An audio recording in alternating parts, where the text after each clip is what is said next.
Hai guys, kali ini aku bakalan kasih kisah nyata yang pernah geger di Arab. Kisah ini ramai dibicarakan di beberapa negara Arab karena menggabungkan kejahatan modern dengan simbol yang dianggap suci. Kasus ini dikenal dengan nama boneka Bismillah, sebuah rangkaian kriminal yang awalnya terlihat sepele tapi perlahan membuka jaringan kejahatan yang rapi, dingin, dan penuh manipulasi kepercayaan. Oke, seperti apa kisah selanjutnya? Langsung aja kita ke videonya ya. Semuanya bermula di pinggiran kota Jeddah, di sebuah area pasar rakyat yang biasa buka menjelang malam. Di sana ada lapak kecil yang menjual boneka kain buatan tangan, bentuknya sederhana, matanya dijahit benang hitam, dan di bagian dadanya tertulis lafaz Bismillah dengan benang emas yang mencolok. Boneka itu cepat menarik perhatian. Banyak orang berhenti bukan karena bentuknya lucu, tapi karena tulisannya. Sebagian pembeli merasa boneka itu cocok dijadikan hadiah untuk anak atau oleh-oleh umrah. Harganya murah, penjualnya ramah, dan suasananya terlihat sangat biasa. Penjual boneka itu seorang pria tua berwajah tenang. Rambutnya memutih, janggutnya rapi, dan pakaiannya sederhana. Dia jarang berbicara panjang. Setiap kali ada pembeli, dia hanya tersenyum, menyebut harga, lalu mengucap doa singkat seolah mendoakan pembelinya. Dalam waktu 2 minggu, ratusan boneka terjual. Tidak cuma warga lokal, tapi juga pendatang dan jamaah dari luar negeri. Beberapa pembeli bahkan membeli lebih dari satu karena merasa boneka itu punya nilai religius dan terlihat aman untuk dibawa pulang. Masalah mulai muncul saat laporan kehilangan masuk ke kantor polisi Jeddah. Awalnya hanya satu kasus. Seorang pria melaporkan uang tunai di rumahnya hilang tanpa tanda pembobolan. Pintu terkunci, jendela utuh, dan tidak ada barang lain yang rusak. Beberapa hari kemudian, laporan serupa kembali masuk. Kali ini dari keluarga lain di area berbeda. Mereka kehilangan perhiasan dan dokumen penting. Kejadiannya sama, rumah terkunci rapat, tidak ada tetangga yang melihat orang asing, dan kamera lingkungan tidak merekam hal mencurigakan. Polisi menganggap kasus ini aneh, tapi belum menghubungkannya satu sama lain. Sampai seorang petugas memperhatikan detail kecil yang sama dari beberapa laporan. Di setiap rumah korban ada satu benda baru yang sebelumnya tidak ada, yaitu boneka kain bertuliskan Bismillah. Awalnya dugaan itu terdengar konyol, tidak masuk akal, sebuah boneka dikaitkan dengan pencurian. Tapi ketika jumlah laporan bertambah hingga belasan kasus, kesamaan itu tidak bisa diabaikan. Boneka tersebut selalu dibeli beberapa hari sebelum kejadian kehilangan. Polisi mulai mendata asal pembelian boneka. Hampir semuanya mengarah ke satu lokasi pasar yang sama. Satu lapak, satu penjual, dan satu jenis boneka. Tidak ada variasi desain, hanya perbedaan warna kain dan pola jahitan. Penyelidikan dilakukan secara tertutup. Polisi tidak langsung menangkap penjual itu karena belum ada bukti kuat. Mereka memilih mengamati dulu. 2 petugas menyamar sebagai pembeli biasa dan datang ke lapak boneka tersebut pada malam yang ramai. Saat disamar, penjual tetap terlihat normal, tidak gugup, tidak defensif, dan melayani seperti biasa. Bahkan dia sempat menolak tawar-menawar dan berkata kalau harga boneka sudah pas, seolah ingin menjaga kesan jujur dan bersih. Salah satu petugas membeli boneka dan membawanya ke laboratorium forensik. Boneka itu dibedah perlahan. Dari luar terlihat biasa, tapi jahitannya ternyata dibuat dengan teknik tertentu. Mudah dibuka, lalu ditutup kembali tanpa meninggalkan bekas kasar. Di bagian dalam boneka, polisi menemukan lapisan kain tambahan yang tidak wajar. Di sanalah mereka menemukan benda kecil seukuran kuku jari. Benda itu bukan mainan, melainkan perangkat elektronik yang sangat tipis dan hampir tidak berbunyi. Pemeriksaan lanjutan memastikan perangkat itu adalah kamera mikro dan pelacak lokasi. Alat tersebut aktif secara otomatis ketika berada di ruangan tertutup. Fungsinya untuk merekam kebiasaan penghuni rumah dan memetakan area dalam tanpa disadari. Temuan itu membuat kasus ini berubah total. Yang awalnya dianggap pencurian biasa, kini mengarah ke kejahatan terorganisir tingkat tinggi. Boneka Bismillah bukan sekadar barang jualan, tapi alat mata-mata yang memanfaatkan kepercayaan dan rasa aman korban. Setelah temuan itu, polisi segera membentuk tim khusus. Kasus ini dianggap sensitif karena menyangkut simbol agama dan potensi keresahan publik. Semua proses dilakukan tertutup agar tidak memicu kepanikan atau kemarahan warga sekitar pasar. Tim forensik mulai melacak sinyal dari pelacak yang ditemukan di dalam boneka. Hasilnya mengejutkan. Data dari beberapa boneka aktif ternyata terkirim ke satu server yang berada di luar kota, bahkan terhubung ke jaringan lintas negara.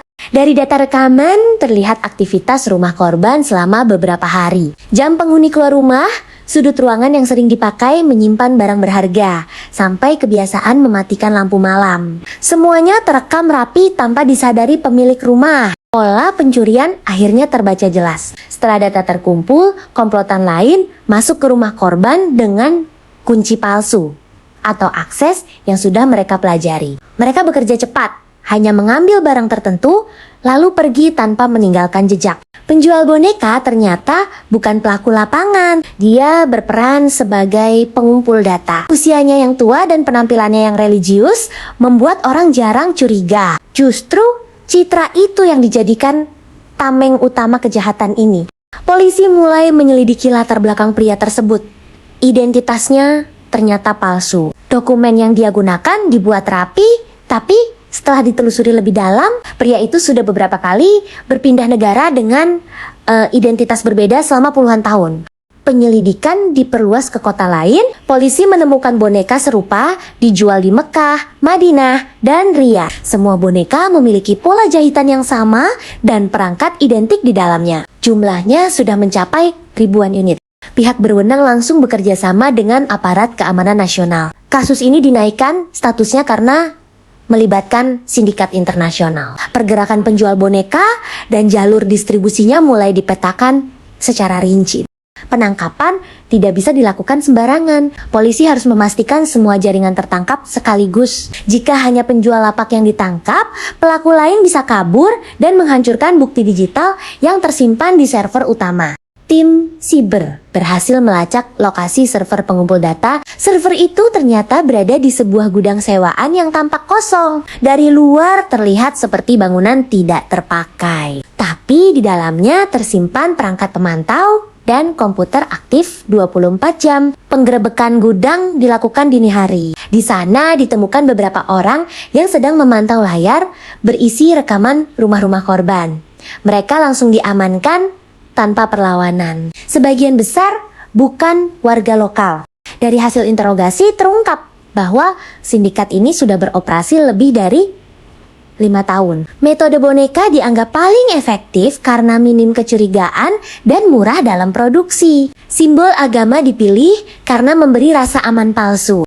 Pengakuan lain yang muncul membuat polisi terkejut. Boneka tidak hanya dipakai untuk pencurian, tapi juga pengumpulan data target tertentu. Beberapa rumah yang dipantau bukan rumah biasa, melainkan milik pebisnis dan tokoh penting. Data tersebut rencananya akan dijual ke pihak lain dengan harga tinggi. Jadi, boneka Bismillah bukan hanya alat mencuri, tapi juga alat spionase tingkat rendah yang menyamar sebagai mainan religius. Di sisi lain, penjual boneka di pasar masih beraktivitas seperti biasa. Polisi sengaja membiarkannya agar tidak memicu kecurigaan. Penangkapan besar direncanakan bersamaan agar seluruh rantai kejahatan benar-benar terputus. Hari penangkapan ditentukan dengan sangat hati-hati. Aparat dari berbagai unit dikerahkan secara bersamaan di beberapa kota. Targetnya bukan cuma penjual boneka, tapi juga kurir, teknisi, dan pengendali data yang tersebar di banyak lokasi berbeda. Di pasar Jeddah, penjual boneka itu datang seperti biasa. Lapaknya dibuka, boneka disusun rapi, dan senyumnya tetap sama. Dia tidak tahu bahwa setiap gerakannya sudah dipantau sejak beberapa hari sebelumnya oleh aparat berpakaian sipil. Saat pasar mulai ramai, petugas mendekat dengan cepat. Penjual itu sempat terdiam beberapa detik ketika tangannya diborgol. Tidak ada perlawanan, tidak ada teriakan, wajahnya tetap tenang, seolah semua ini sudah dia perkirakan. Bersamaan dengan itu, penggerebekan dilakukan di kota lain. Beberapa gudang penyimpanan boneka disita. Ribuan unit boneka Bismillah diamankan sebelum sempat dijual ke masyarakat luas. Semua boneka langsung dimusnahkan setelah diperiksa. Dalam pemeriksaan awal, penjual boneka mengaku hanya menjalankan perintah. Dia dibayar rutin dan diberi tempat tinggal. Tugasnya sederhana, menjual boneka dan memastikan perangkat di dalamnya aktif sebelum diberikan ke pembeli. Namun, pengakuan itu tidak sepenuhnya diterima. Bukti digital menunjukkan dia ikut memantau data dan memberi rekomendasi target. Perannya jauh lebih besar dari yang dia akui di awal pemeriksaan. Media mulai mencium kasus ini. Meski identitas pelaku dirahasiakan, isu boneka bertuliskan Bismillah langsung menyebar luas. Masyarakat menjadi resah dan banyak yang memeriksa ulang barang-barang di rumah mereka. Pemerintah setempat mengeluarkan peringatan resmi. Warga diminta tidak sembarangan membeli benda dengan klaim keberkahan. Simbol agama tidak boleh dijadikan jaminan keamanan. Imbauan ini disebarkan lewat masjid dan media lokal. Beberapa korban mengalami trauma psikologis. Rumah yang sebelumnya dianggap tempat paling aman berubah menjadi sumber kecemasan. Sebagian dari mereka memilih pindah sementara karena merasa selalu diawasi. Penyelidikan lanjutan menemukan bahwa sindikat ini terhubung dengan jaringan kriminal di luar Timur Tengah. Teknologi kamera mikro dan pelacak didatangkan dari pasar gelap internasional dengan jalur penyelundupan yang rapi. Uang hasil pencurian dan penjualan data dialirkan melalui rekening fiktif. Jejaknya rumit dan sengaja dibuat berlapis agar sulit dilacak. Butuh kerjasama antar negara untuk memutus aliran dana tersebut. Di ruang interogasi, salah satu anggota sindikat akhirnya membuka suara. Dia mengaku metode ini terinspirasi dari kepercayaan manusia terhadap simbol. Semakin sakral suatu simbol, semakin kecil kemungkinan orang mencurigainya. Fakta ini membuat banyak pihak marah. Kasus boneka Bismillah dianggap bukan sekadar kejahatan finansial, tapi juga penghinaan terhadap nilai kepercayaan dan agama yang dijadikan alat manipulasi. Beberapa tokoh agama ikut angkat bicara. Mereka menegaskan bahwa tidak ada benda yang membawa keberkahan. Otomatis, kejahatan justru sering bersembunyi di balik hal-hal yang terlihat paling bersih. Sidang pengadilan digelar tertutup. Jaksa menghadirkan bukti rekaman, perangkat elektronik, dan alur distribusi boneka. Satu persatu peran sindikat diurai di depan hakim. Penjual boneka akhirnya mengakui semuanya. Dia mengaku sengaja memilih lafaz Bismillah karena yakin orang tidak akan merusak atau membongkar boneka tersebut. Kepercayaan publik adalah kunci utama keberhasilan aksinya. Vonis dijatuhkan dengan hukuman berat. Tidak hanya penjara panjang, tapi juga penyitaan seluruh aset yang berkaitan dengan kejahatan tersebut. Beberapa pelaku asing langsung dideportasi setelah menjalani hukuman. Meski sindikat utama berhasil dibongkar, polisi menyadari bahwa metode serupa bisa muncul kembali dengan bentuk berbeda. Teknologi kecil dan murah membuat kejahatan makin sulit dideteksi. Kasus ini kemudian dijadikan bahan pelatihan bagi aparat keamanan. Boneka Bismillah menjadi contoh nyata bagaimana kejahatan modern memanfaatkan psikologi dan budaya untuk menembus ruang pribadi manusia. Di masyarakat, kisah ini terus diceritakan ulang, bukan sebagai cerita horor, tapi sebagai peringatan bahwa rasa percaya tanpa kewaspadaan bisa membuka pintu bagi kejahatan yang tidak terlihat. Beberapa bulan setelah kasus itu terbongkar, pasar tempat boneka dijual kembali beroperasi normal. Lapak lama sudah kosong. Tidak ada tanda yang menunjukkan pernah terjadi kejahatan besar di tempat itu. Seolah semuanya telah dihapus oleh waktu. Warga sekitar pasar mengaku masih sering membicarakan kejadian tersebut. Sebagian merasa bersalah karena sempat merekomendasikan boneka itu ke kerabat. Rasa percaya yang dulu dianggap hal baik, kini berubah menjadi kehotiation berlebihan. Aparat keamanan mencatat adanya penurunan laporan pencurian dengan pola serupa. Sindikat tersebut memang lumpuh, tapi penyelidikan tetap dilanjutkan untuk memastikan tidak ada cabang lain yang masih bergerak diam-diam. Beberapa negara tetangga ikut memperketat pengawasan barang impor berupa mainan dan cindera mata. Benda kecil yang sebelumnya dianggap sepele kini diperiksa lebih ketat karena bisa saja menyimpan teknologi tersembunyi. Korban-korban yang rumahnya pernah dimata-matai mendapat pendampingan psikologis. Sebagian dari mereka mengaku sulit kembali merasa aman di rumah sendiri, meski pelaku sudah dipenjara. Anak-anak korban juga ikut terdampak. Boneka yang seharusnya jadi mainan berubah menjadi simbol ketakutan. Banyak orang tua akhirnya membuang boneka lama mereka meski tidak terkait kasus tersebut. Di media sosial, istilah boneka bismillah sempat viral. Ada yang menyebarkan fakta, ada juga yang melebel-lebihkan cerita hingga terdengar seperti mitos gelap. Pemerintah berkali-kali menegaskan bahwa kasus ini murni kejahatan, bukan hal mistis. Penyidik menutup berkas utama kasus setelah semua terdakwa menjalani hukuman. Dokumen perkara disimpan sebagai arsip penting karena dianggap sebagai salah satu kejahatan manipulasi kepercayaan terbesar di kawasan tersebut. Beberapa tahun kemudian, kasus ini masih dibahas di Akademi Kepolisian dan Forum Keamanan. Bukan karena teknologinya yang canggih, tapi karena cara pelaku membaca psikologi manusia dengan sangat tepat. Boneka itu sendiri sudah tidak pernah terlihat lagi. Tidak ada yang berani menjual atau memajangnya. Namanya menjadi pengingat bahwa benda sederhana bisa berubah menjadi alat kejahatan jika berada di tangan yang salah. Masyarakat perlahan belajar membedakan antara keyakinan dan kewaspadaan. Simbol suci tetap dihormati, tapi tidak lagi dijadikan alasan untuk mematikan rasa curiga terhadap sesuatu yang asing. Kasus ini juga mengubah cara aparat menyampaikan edukasi keamanan. Warga diajak lebih kritis tanpa harus kehilangan rasa saling percaya. Keseimbangan itu dianggap penting agar ketakutan tidak menguasai kehidupan sosial. Bagi sebagian orang, kisah boneka bismillah bukan sekadar cerita kriminal. Itu adalah bukti bahwa kejahatan bisa menyamar sangat rapi, bahkan dalam bentuk yang terlihat paling polos dan tidak berbahaya. Tidak ada korban jiwa dalam kasus ini, tapi dampaknya panjang.